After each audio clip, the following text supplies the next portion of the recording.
નિષ્પાપી જ્ઞાન એ વિશે વાત કરીશું આજે.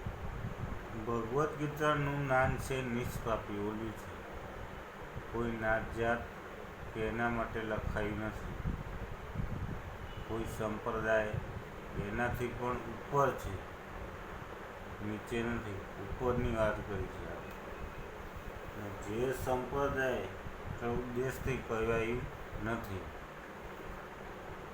અને માનવ માત્ર કહેવાય છે. કારણ કે જે માનવ માત્ર દરેક મનુષ્યને ગીતાના જ્ઞાનનો અધિકારી છે.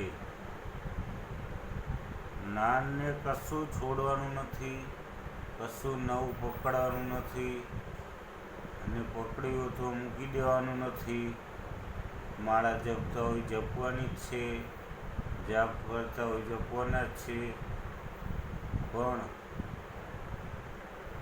આ ગીતાનું જ્ઞાન એ તમને છેક સુધી મોક્ષના દરવાજા સુધી લઈ જશે. બરોબર ને જે દીવો તમે તમારા દીવો કરો છો, દીવો કર પણ અગરબત્તી કર, મારા કર રાજા. આ વસ્ત્રો ભગવાને અર્જુનને કશું નવું પકડાયું નથી કે તું દીવો કર કે અગરબત્તી કર, એ કશું કહ્યું નથી. કોઈની કંઠી પણ ધારણ કરવાની કીધી નથી. એટલે કહેવાય છે કે ભગવાને નથી કહેતા સંસાર છોડી બાવ થઈ જાય, પણ સંસારમાં રહીને યુદ્ધ કરવાનું કહે છે. એ પણ રાગ દ્વેષ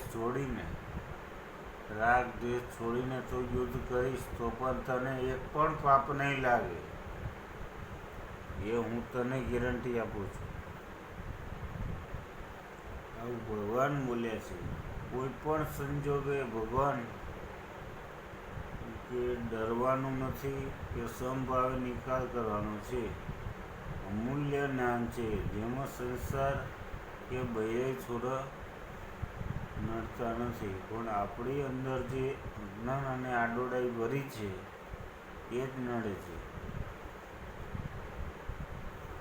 અજ્ઞાનને કાઢવાનું છે, બીજું કશું જ કરવાનું નથી. અર્જુનને રોંગ બિલીફ, અજ્ઞાન ફ્રેક્ચર કરીને રાઈટ બિલીફ બેસાડી દીધી ભગવાને. એટલે તે બિલીફનું જ્ઞાનના આધારે અર્જુન યુદ્ધ કરી શક્યો.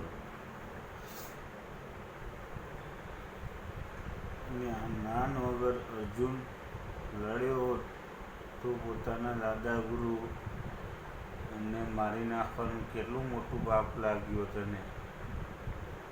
બરોબર. આજે પૂરતું આટલું. જય શ્રી રામ.